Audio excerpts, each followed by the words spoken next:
As any coach or GM will tell you, the foundation of any great team is great talent. So it's no surprise the teams dedicate so much time and effort towards finding the right players. Now, the same rule applies when it comes to hiring. You need top talent, but you don't have endless resources to find it. Luckily, what you do have is ZipRecruiter. They scout talent for you. With ZipRecruiter, one click will send your job to over 100 of the web's leading job boards, but they don't stop there. Their powerful matching technology will scan thousands of resumes to find people with the right experience and then invite them to apply to your job. It's so effective that 80% of employers who post on ZipRecruiter get a quality candidate through that site within the very first day. And right now, you can try it for free. Try ZipRecruiter for free at this exclusive web address. Write it down. ZipRecruiter.com/clones. ZipRecruiter.com/CLONES. ZipRecruiter.com/clones. ZipRecruiter, the smartest way to hire. Is there a more horrifying phrase than videotape of a 77-year-old man's genitals being manipulated? No. Holy hell, man.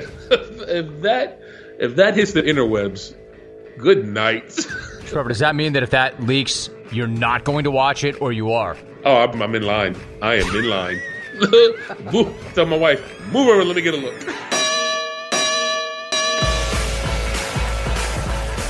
Hey now, welcome to the Jim Rome Podcast. This is EP 75, meaning we are 3/4 of the way to a hundy, and my guest is none other than the legend Trevor Pryce. Trevor is a 2-time Super Bowl champ, a 4-time Pro Bowler, a 3-time All-Pro, a member of the Denver Broncos' 50th anniversary team, a record producer, a creator of a hit Netflix show, and he was the co-host of the legendary podcast RPO, Rome Price Opinion. Trevor's got some NFL takes that he's got to get off his chest, and what better place to get caught up than with my co-host of the original Side Hustle, Pod Up.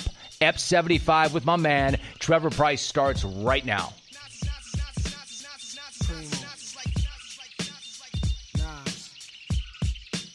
My man, look who's back. Trevor Pryce, NFL great, legend of the RPO podcast. I couldn't wait, TP. I had to get you back. What's up, man? How you doing? Oh, man, living foul as ever. Where are the clones at? They stop badgering me in my NFL picks. Wait till they get your Sweet 16 picks. They'll be back. Oh, shit. Trevor, bring me up to date. So what have you been doing lately? What's going on? It's been a little while. I need to know. What have you been up to? A little bit of this, a little bit. So here's a piece of news happened past Sunday. My show on Netflix, Kulapari. You know that Mark Hamill's in it, right? Right. He got nominated for an Emmy. Oh, hell yes. Yeah, man. So, I mean, what do I get out of it? Nothing. But I bet he doesn't even thank me if he wins. And I've heard he's going to win. That's what I've heard. Trevor, that'd be so awesome. There's no way that Luke Skywalker gets up there to rip his Emmy and does not salute you. You hired him. Believe me, it would happen. Because I don't know if I'm going, but I'm not trying to go to the Emmys to go watch Luke Skywalker might not win. I'm like, where are they going to put me, in the bleachers somewhere? And I'm going to be up there going, Luke, Mark. And he's going to be like, I don't know who that guy is, but thank you very much, Academy. Because I'll tell you how to handle that. What you're going to do is he's not going to say, hey, I don't know who that guy is. What you're going to do is you're going to text him ahead of time and say, hey, dope, I'm the father. I'm your father. But here's the thing. He coughed. The character he played was sick, right? So he literally coughed for 6 straight episodes. I'm like, y'all giving him an Emmy for this? Why not? Go ahead. All right, well, let's get it first. But if he's going to get it, I think he'll be fine. That's great. Congratulations. That's good to hear. Listen, is this true? I hear, Trevor, you've been playing a lot of pickup basketball. Have you been in some local runs? Is that true? Oh, what a fucking disaster. So tell me. Here's the 2 things, right? So when a pro athlete retires, it takes about 4 years to cut the competitive monkey off your back, right? The guy the monkey, like the Family Guy, that comes out the closet and points at things and you go hit it or curse at it or spit at it or kind of like insult it. Like you have to get rid of that guy. You have to cut him out of you. When I first retired, my kids are still playing like pee-wee sports. Like my middle daughter, right, Cameron, is a soccer player. And she grew up fast, and she's big and fast and strong. So she's playing like the 12-year-olds. And if she doesn't win, I scream out, Cameron, you're bigger and faster and stronger than that girl. What are you doing? And she's like, and my wife's like, you can't say that about the kids.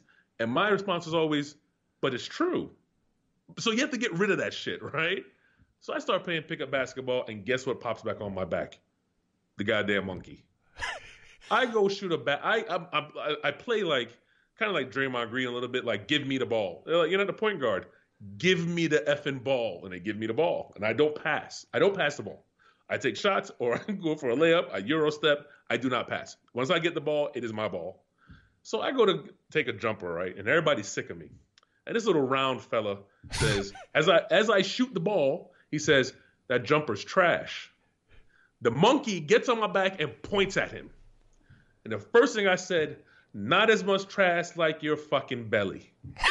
Those were my words.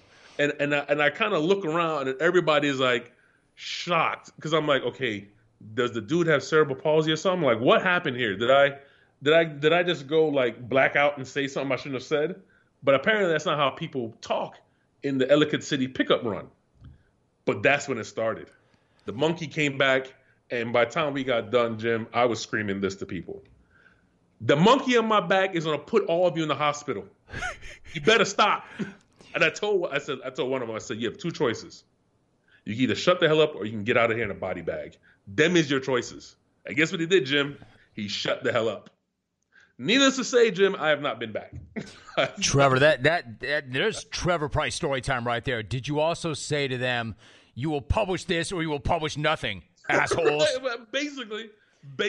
Trevor, the world, I'm not sure the world needs another 6'5", 290-pound point guard. These days, Trevor, how much do you weigh? About 285, 290. All right, so you're still at your playing weight. These guys that you're running with, what are these guys like? Are any of them like former D1 athletes? Are they all accountants? Like, who are you running with? A little bit of both. Like, so one of the accountants is 6'11", right? and I haven't played against those 6'11" person in my life. I've never seen a person that tall, right?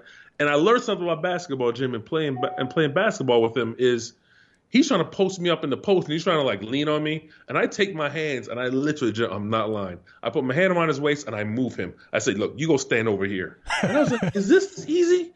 Like, Zion Williamson is going to kill somebody in the NBA if I can do that to this guy who was 6'11", 250. And I literally I put my hand in his waist like he was a child. Right. And I said, look, you go stand over here. Me and you are going over here. And then he couldn't guard me because he couldn't run. So there is some D1 level former basketball players. Like, I think one of them played like Charleston State or something like that. So white guy, he comes to the gym, has a mouthpiece. I'm like, oh yeah, this is what I'm looking for. I'm looking for you. Because if you come to the pickup 6 a.m. game with a mouthpiece, you're a serious man. And I just want some exercise, Jim. I don't want to fight. I want some exercise. I was like, yo, I'll take the dude with the mouthpiece. Jim, 5 minutes into it, I was like, look, someone else take the guy with the mouthpiece. He's going to run me to death. And that's when you realize where you are in life, right? And what you are.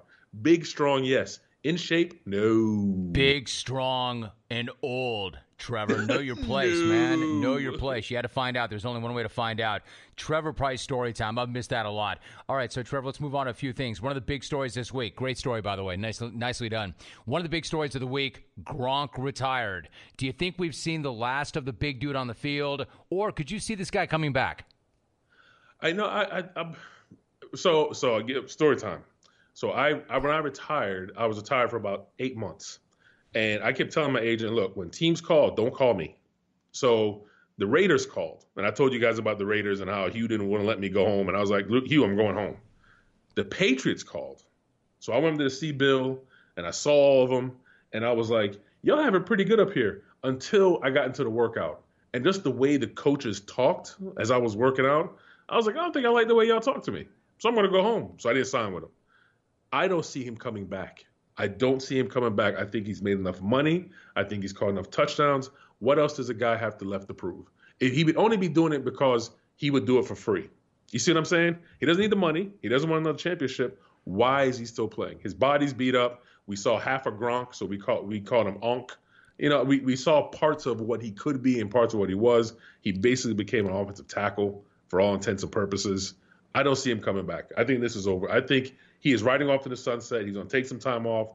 He'll do some, Tybo videos or something. I don't know. But he'll find something to do. He'll stay busy, no doubt about it. No, I'm not worried about that. He's going to get paid. He'll find work. He'll act. He'll wrestle. Back to your other point, though, Trevor, when you talk about Bill Belichick and the coaches, we are talking about arguably the greatest coach of all time. You were there. You were open to it, but then decided you didn't like the way they were talking to you. I mean, you've played for all kinds of coaches. What did they do, or how did they talk to you that was so offensive? The problem was, Jim, it wasn't Bill. That was the problem.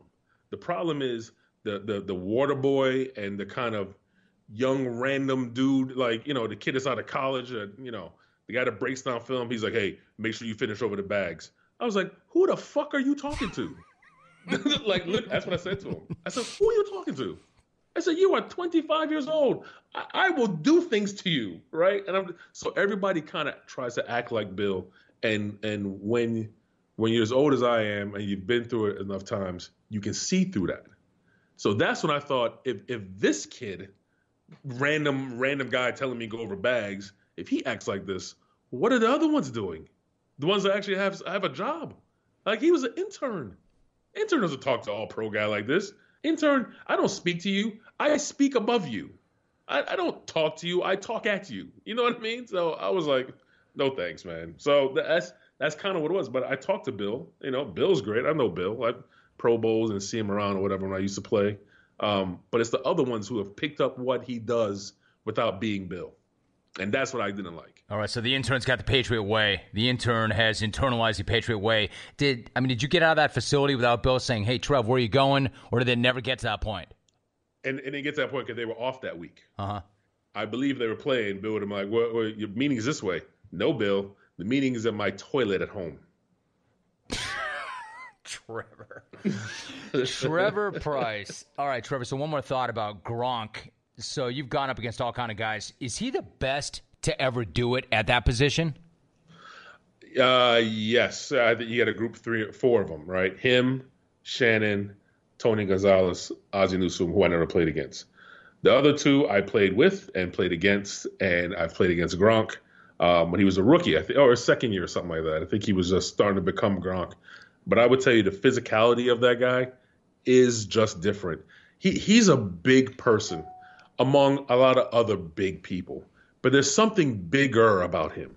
Like, there's something about you look at him, you're like, why does he look bigger than an offensive tackle who is 50 pounds heavier and 2 inches taller? He just looks bigger than everybody else. It's like his proportions are all kind of fucked up. You know what I mean? Like his arms are short and long.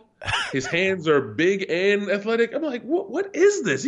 He really is a polar bear. He looks like a small person in a very big body rather than being a big person. You know what I mean? Like, I can't explain it. At 260, he looks 360. At 6'6", he looks 8'6". He just looks different. He looks different. He's not as big as I am, but he looks bigger than I am. I stood next to him. I'm like, this dude's bigger than me. So the physicality of the guy was just different than everybody else. And the way he played the game was different. You're on your shit today, Trevor. I love that. Now, another thought about the Patriots on that topic. What was the first thing, Trevor, that popped into your mind when you heard that Bob Kraft was popped in a prostitution sting in Florida at the Orchids of Asia Spa? What was the first thing that popped into your head? The Patriots are the gift that keeps on giving, ain't it? Yeah, right? man, they are. I was just like, what is it about this organization that keeps them being? They almost run like a fraternity. You know what I mean? It's like, but you know what? Listen, I think when you have that much success, right, and when you are that good, and kind of nothing can get in your way, it's the whole bulletproof thing. I think they just think they're bulletproof. I think Bob Kraft is like, I do whatever I want when I want, and he got caught up in some foolishness and whatever. I don't want to get into the man's personal life, but it just seems to always happen to them. It's Spygate, and then the tight end kills people, and then the deflated foot. It just on and on and on, and it is a culture. The Patriot way is a culture of, yes, we work hard, we don't have much fun doing it, but when we do have fun, we go shooting. That's the Patriot way. I don't understand it. They're bulletproof. They act like it. They're above the law. But when you're that good, you tend to be above the law. No, you do tend to be above the law. Now, is there a more horrifying phrase than videotape of a 77-year-old man's genitals being manipulated? No. The only thing horrible was a videotape of a 78-year-old man's genitals being manipulated. That's it. That's the only thing more horrible than that. Because if that comes out, I mean, holy hell, man. If that hits the interwebs, good night. Good night. Trevor, does that mean that if that leaks, you're not going to watch it, or you are? Oh, I'm in line. I am in line. Tell my wife, move over, let me get a look. Oh, my God. She's not going to watch, is she? I know you absolutely. will. That's like she's like, I got to see what the hell this is. You want to talk about views on YouTube? We're looking at the first 8 billion views. I mean, Jesus Christ. They better do whatever they can. I guess that's what's happening. They're trying to embargo and this, that, and the other, and he's supposed to plead guilty, but he won't plead guilty. That video's going to hit the interwebs. It's going to hit any day now. Like, somebody has a copy of it. Somebody has some of that grainy footage on their cell phone. I am telling you. You know it. I know it. Oh, I know it. I know it. Except it's not going to be YouTube. It's going to be Pornhub. But, yeah, somebody's got that. Somebody's got that. This is not like a VHS tape. Somebody's got this. But somebody's got this. It's on a phone somewhere, and they're just sitting around waiting for the right bid. And when that shit hits, wow. Wow. Talking about the Patriot way. That's going to be the magical moment. That's the magic moment we're all waiting for. No, I'm kind of not waiting for it, Trevor, because unlike you, I'm not going to watch it, but you know the jungle, the clones, will they'll lose their collective shit. I'll never be able to do my show ever again the way I want to do it. Oh, my God, man. I can't imagine having actually working radio every day, and when that hits, it's going to be like, okay. Exactly. Trevor, you got a small taste of what the clones can do, what they're about, what their life is like when you made a couple of bad picks. Imagine what the clones would do with a video of a 77-year-old man having his genitals manipulated. You're right. You said it perfectly. I can't imagine what it would like to be to work in sports talk radio every single day if that tape leaks. You nailed it. Exactly. This is why I don't want that to leak. Listen, I'm going to pray for you. Thank you. Thank you. Prayers up for me. Thank you. I'm going to need them. No matter how big or small your team is, Ferguson has a winning game plan for pro contractors with thousands of plumbing repair parts, knowledgeable associates, and the single largest national footprint in the game. When the pressure is on, count on my guys at Ferguson. Remember all season when you famously said the Rams would implode, and then they nearly won the Super Bowl. So putting that aside for a minute, who is your team that is going to famously implode in 2019? I'm gonna get on this train. And here's the thing: love and hate are very close to each other. There was no team I loved more than the Browns when they were bad, because you just feel like, all right, buddy, all right, little buddy, we're gonna get it again tomorrow. We'll figure it out. Now the Browns got good, and Baker Mayfield showed up and acted like an ass. That's fine. We can do all that. They're about to head for the self-destruct nuclear button. I am writing it down right now. And here's the reason why. It's one thing when nobody expects you to be good. It's another thing when everybody expects you to be great.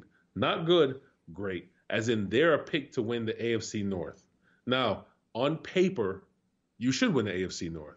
You have probably the best if not the best, second best quarterback, and him and Ben Roethlisberger, to be quite frank, are tied 1A and 1B in that conference. Not overall, but in that conference. And then you add homeboy that proposed to a goddamn field goal post. I don't know how this is going to play out. I don't understand it. I don't see it working, because in a city like Cleveland, which is kind of like Baltimore, it's a small town that are starving for attention. There's not really enough of it to go around because the city's not that big.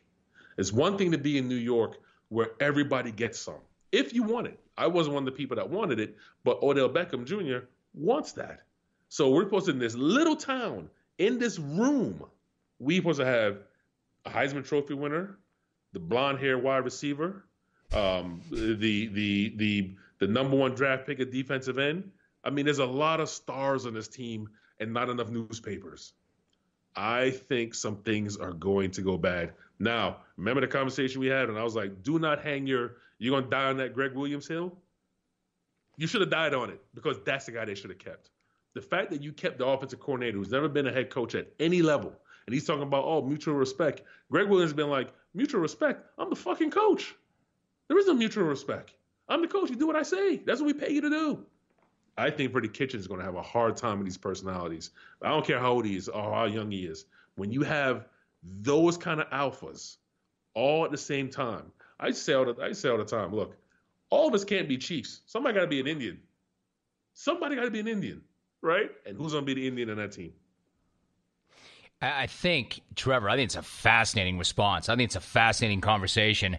I disagree with about 98% of what you just said, but I think it's a fascinating conversation. Go back to Baker Mayfield for a minute. When you said that, Baker Mayfield shows up and he starts acting like an ass, you mean a freaking stud? What did he do that offended you other than play balls out and play unbelievably for a rookie? But he doesn't understand the business of football. He thinks it's college. And people don't have mouths to feed, and these aren't families. He thinks you took another job. What? Hugh Jackson took another job. So the hell, what does it have to do with you and your team? And he will learn this. Yeah, but Trevor, is that a kid who doesn't know, or is that just a guy who's running on that kind of fuel all the time, man? He's all about that life. That fuels him. His teammates love him already. They respect him already. And here is the problem, Jim. That shit lasts 1 year. I'm telling you that. It lasts 1 year. The trick will get old, just like the Draymond Green thing gets old, just like the Kevin Durant thing gets old. It will get old, believe me, because at some point somebody's gonna be like, "This is a job, man. We are here. None of us play for free or for a scholarship. We all have bills to pay." I get that, but don't you think? This is the way the world. I get it, but the guy, he's going to approach it like a job, and that attitude might get old. He's approaching it like they play pickup basketball. No, well, that attitude might get old. You're right, but you know what doesn't get old? Winning. And if this guy wins 10 games or wins 11 games, it ain't going to get old. They're going to love this guy. If he's making plays on Sundays, they're going to love this guy. I'm all in with this guy. I'd buy as much stock in this guy as I could. I understand that. Now I'm with you on that, Jim. But what if they go 7-9? What if they go? What if they go 10-6? What if they go 11-5? What if they win the AFC North?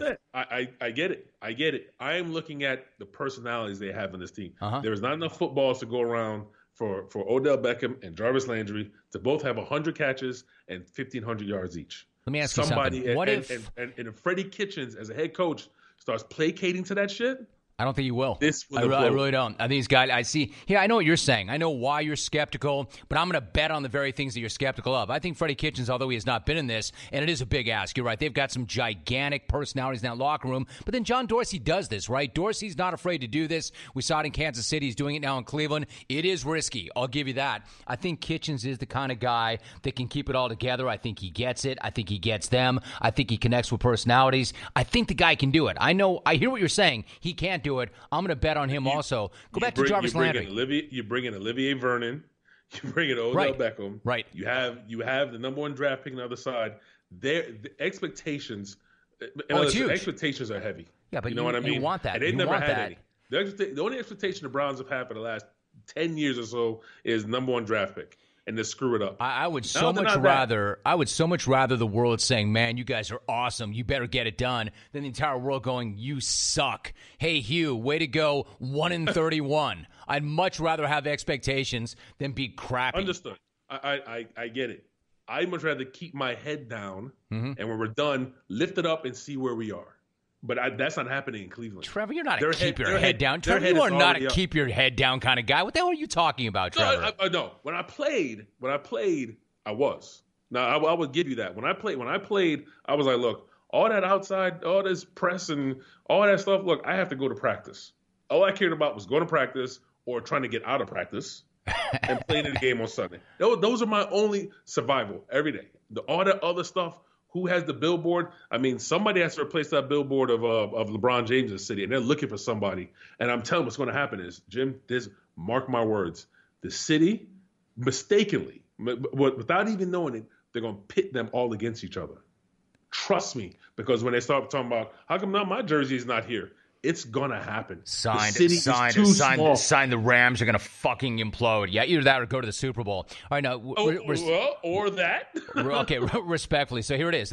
You and I are both on record. This is what I love about you and me and this. We both planted our flag, and either one of us will own whatever happens. I love them. You don't. It's gonna be great to see. No matter what, it's must-see TV. I love it. 100%. Oh, yeah, that's the other thing, Jim. They're gonna play on national TV a lot. Right. A lot. Which is awesome. And I'm telling you, it's great for us. It's great for us. But when you're a team, right, when there's 70 men as far as who dresses and practice squad, that type of thing, there's 70 of you, and then people start going, hey, you guys are going to play on national TV every week.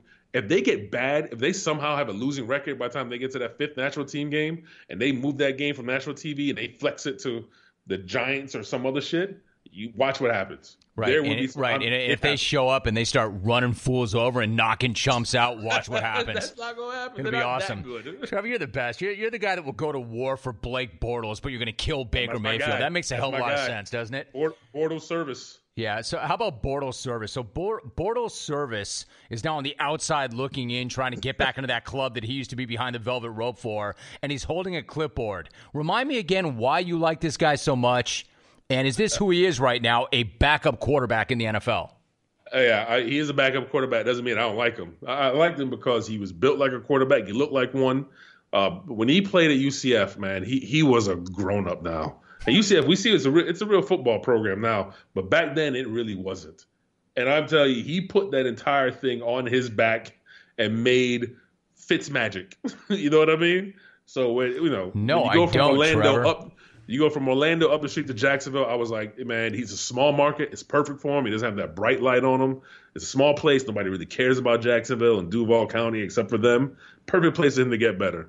And he throws the ball like he's throwing a wet sock. I don't understand it. But that's my guy. That's my guy. Dying on that hill. Yeah, you are. You died. They buried you on that hill a long time ago, Trev. You're 6 feet under. Dead. All right, now listen, here's credit where credit's due. I'm not going to take a run at you for something and not give you credit where credit's due. You were one of the first people anywhere to say that Cliff Kingsbury should get a look as an NFL coach, and sure enough, Arizona pulled the trigger. So what do you think of that fit, and how do you think he's going to do there? Yeah, when he drafts Kyler Murray, it's going to be great, right? But you watch Texas Tech play, and the fact that they had all those guys. I understand all that. But watch them play offense besides the quarterback. Watch the play design, right? Watch how he carries himself on the sideline. Watch how the kids love him in a sense that he as freshman becomes a senior, he's now 4 years older as well. So he's not that young. I mean, he's not Andy Reid, but he's not 22 years old and no shit like that. I mean, he's a head coach. But if this is where the NFL is going, you need those kind of whiz bang head coaches to fix an offense while you get some old curmudgeon to fix the defense.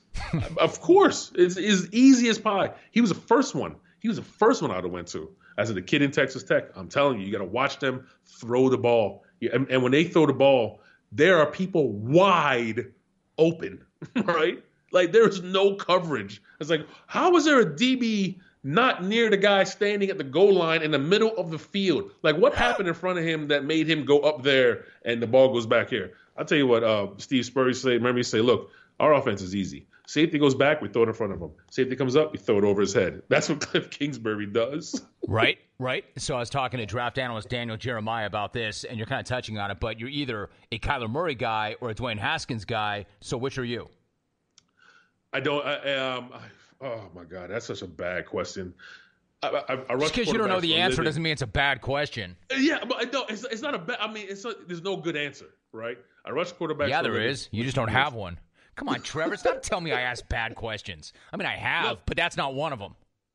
Okay, so here's fucking with the wrong guy, Trevor. There's a bad answer. Fucking with the wrong guy, Trevor. There's a bad answer. Here it is. Better. That's better. It's a bad answer. Okay, Give me a bad answer. So, I rushed quarterbacks for a living 14 years. I've never seen a midget play quarterback. Fuck. I've never seen. Jim, I've yet to see the man. He's built like a big midget. He just is. He has short arms.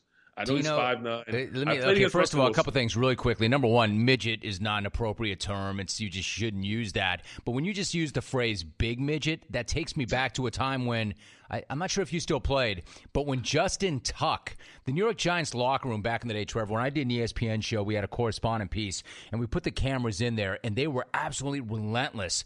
And I don't know if it was Amani Toomer. One of the guys hit Tuck. He was just a first-year player. He was a rookie, so he wasn't like that man yet. He hit him with, yo, man, look at you. You're like a big midget. the shit that was being talked in that locker room was incredible. Incredible. Oh, yes. But you know what? That's what he was built like. Tuck? No question. Tuck. Oh, my God. In fact, listen to this. Like, Trevor, I found the tape. Listen to this, Trevor. Go ahead. This is Justin Tuck. Notre Dame beat Michigan this year, by the way. Hey, guess what his nickname is? What's his nickname? Big Midget. And he looks like a big midget, right? As you can see, that ain't really funny. So, Trevor, that was Amani Toomer, and Justin Tuck did not find that to be very funny. You heard him. He goes, you can tell they think that's really funny.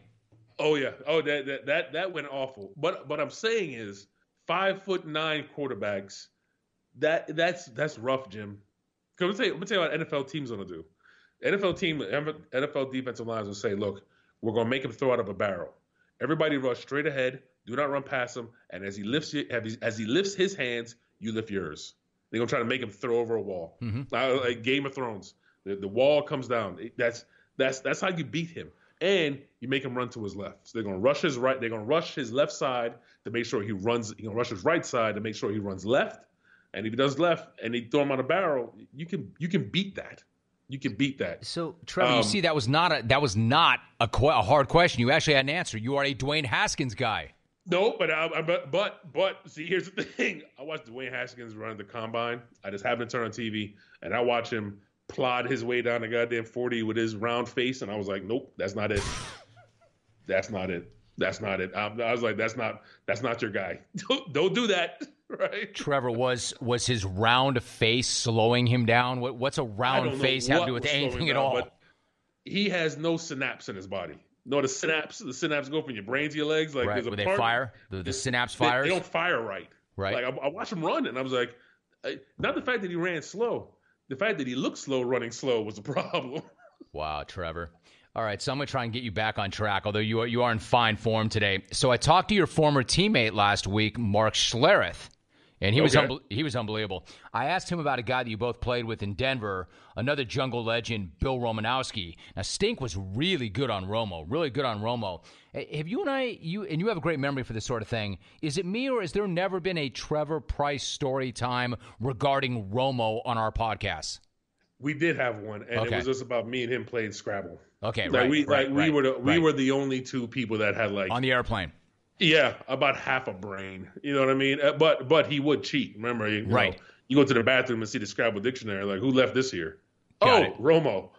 You know what's funny about that, though? That the first story you went to was actually a Scrabble story, not a football story, not something crazy or physical, just that he cheats at Scrabble. But that's true. He cheated at Scrabble. Uh-huh. You know, it's nice to have a helping hand, right? Especially when it's tax season, and that hand is attached to a licensed tax professional. With TurboTax Live, you can talk to real CPAs and EAs on demand who can review your return with you before you file and make sure you get your maximum refund. They can even check your work line by line so you can be confident that it's done correctly.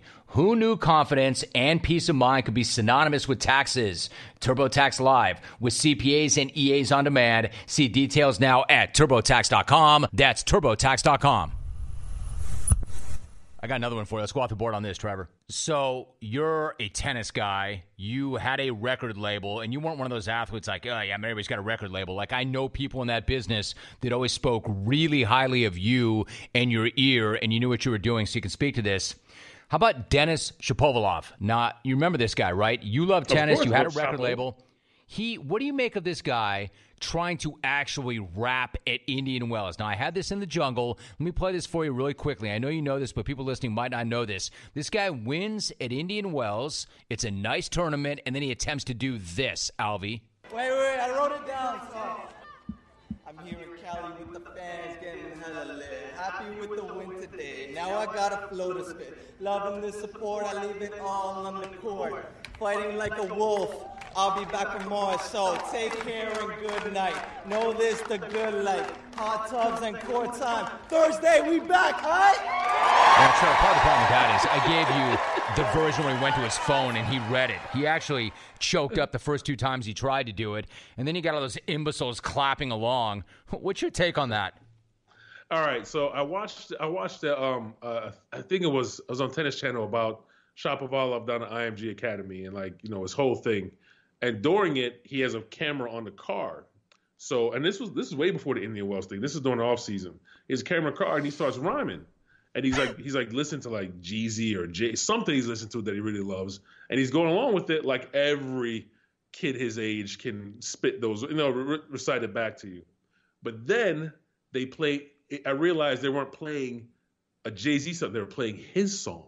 Right. And I was like, what in the fuck? So then they started going back, and he was like, look, this is something I love to do because it keeps me away from tennis for a little bit, gets my mind in a different place.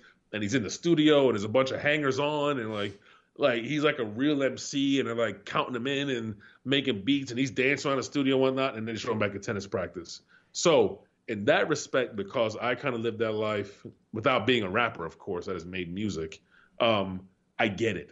I get it. The other part of it is, and I will tell you this, the kid loves the music, right?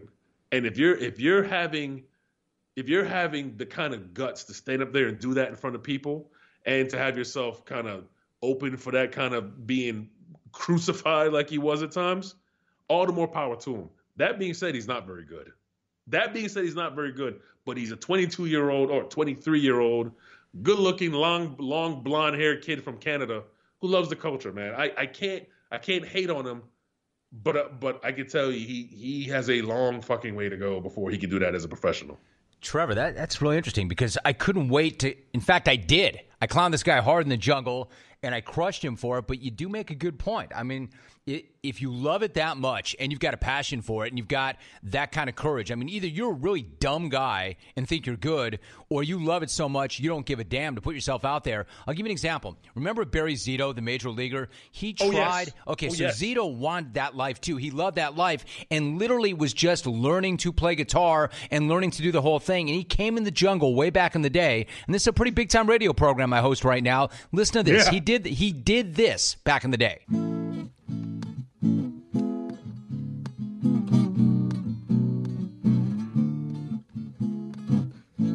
Together on the sand, oh, shit. We walked hand in hand on the beachfront. Oh shit! Me, as tightly held my hand, I had my fingers up her country music playing on the radio. Easy, so I turned it on. Oh no! So anyway, Trevor, like that was a long time ago, and he's gotten much better. But I think that speaks to what you're saying. Barry was not that advanced at that point, but he had a passion, he had love for it, and he wasn't afraid. Right. So you have to kind of say, hey, you know what, more power to you. But is Barry Zito good at guitar? No. Is Shapovalov a great MC? No. But I'm gonna tell you something though. I'm gonna tell you something right now, Jim. If he had walked into a record label office, like an Interscope Records or Universal or something like that, and he was this good-looking blonde kid from Canada, and he could rhyme cat and rat together, they'd have found a use for him, right? They'd say, we'll figure it out. I'm telling you, the kid looks like a superstar. He plays like one. He looks like one. But he said on the thing, I think you have to watch the thing that I saw about him. That's why I come from it a little differently, because I watched it and he talked about it. He just kept talking about it, how much he loves it. He loves being in a studio, and he's paying for all this. The kid is rich, right? So if you're willing to pay for all this and pay for these beats and pay for studio time so you can live out your fantasy a little bit, all the more power. That's fine. Well, like now, is he going to be on the radio one day? No, he's not. Is he going to get a record deal now? No, he's not. Would he have gotten one if he was just an MC with that long blonde hair of his? I bet you he would have. Interesting. Like he's got everything going for him except talent. Like he's got it. He's got the look. He's got the money. He's got the passion. He's got the energy. He's willing to put himself out there. He's got everything except talent. I could honestly see that kid. I'm telling you right now, Jim, I could honestly see that kid, if he wasn't a tennis player, becoming something in the music. I'm telling you, He is just serviceable enough. Have you listened to some of these MCs these days, like Blueface and all these dudes that my kids listen to? I'm like, what in the God's name is that shit? And I know music. Like I know. No, I want to make this point, Trevor. I want to say this because you could say it, but maybe my opinion would help too. You're not just like an athlete who likes music. I mean, you had a label and you did very well. And I bring this up because my guy Andy Gershon. I brought this up to Andy Gershon way back in the day. Man.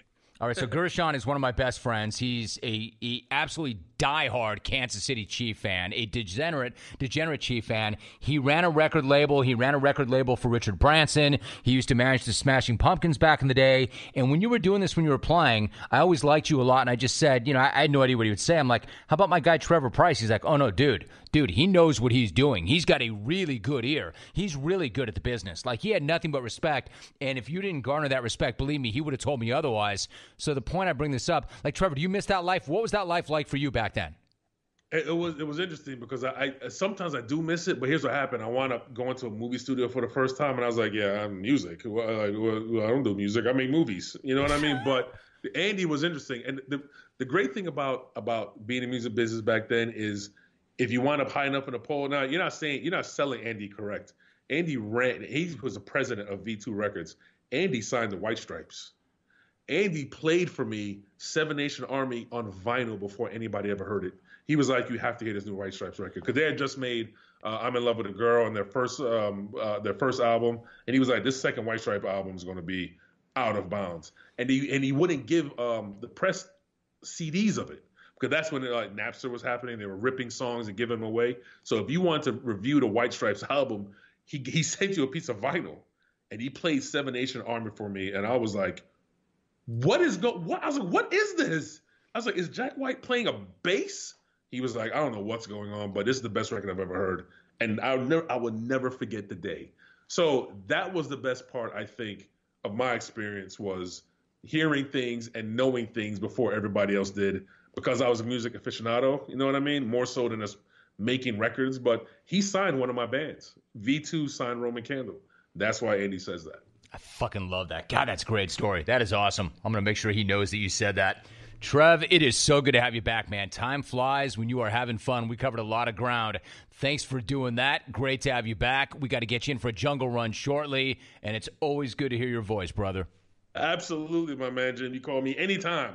That was so fun. I'll tell you more about my basketball adventures. I'm going to pick that thing back up again. Can't wait to hear, man. Go get some runs in you, and we'll hit it again soon. Good job, Trev. Absolutely. When you need auto parts, but you cannot get to a store, visit O'ReillyAuto.com. You can buy your parts online. Pick them up in the O'Reilly Auto Parts store of your choice. There are no shipping costs, easy returns, and convenient pickup on your schedule. So shop your way for the parts you need at O'ReillyAuto.com. O'Reilly Auto Parts. Better prices every day. O'Reilly Auto Parts.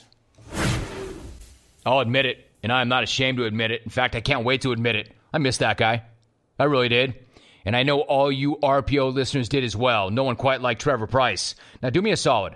Go show Trev some love. He earned it. He deserved it. He loves you clones. Hit him up right now at Trevor_Price. Make sure you spell Price with a Y. At Trevor_Price on Twitter. He's good to you clones. You should return that love. And then after you thumb out that tweet to him, go press the subscribe button on this pod. All future episodes will automatically find your listening devices. You don't look for them. They will find you. It's simple. It's easy. It's smart. Go ahead and do it. Also, I'm off next week for vacation, but I will pick it right back up on Masters Week on April 9th with, wait for it, Steve Elkington. Elk. Look for that. See you in 2 weeks. Here are your voicemails. First new message. Ellen in Virginia, I'll make it quick. How does Hawk expect to complete a marathon when he just doesn't have the coordination enough to put a pair of golf spikes on without half killing himself? This is hilarious. I love the beating he's taking. Thanks for the fine. Message deleted. Next message. Romy, it's Ulrich. I called Bobby Flay. He's not a great friend of mine, but he's a friend. I know him. Dude, he's not going to ask you twice to be on Beat Bobby Flay. You got to have your people call him. Dude, you owe us. Message saved. Next message. Congratulations, Adam Hawk. Way to go, man. Thomas from Bonanza. You finished it, so now we're going to have a bong-a-thon out here in Bonanza. The goal is 44 bong hits in 6 hours and 18 minutes. Message deleted. Next message. Hey, Hawkman. Major fucking props. I know I could not run a marathon, and so you enjoy that? This is Darren and Cuna, and I am fucking out. Message saved. Next message. Romy, Justin in Melbourne. Congratulations, Hawk. You running that marathon and finishing, well, it's like a hockey fight, Hawk. It's not whether you win or lose. It's just showing up and going the distance. Message saved. You have no more messages.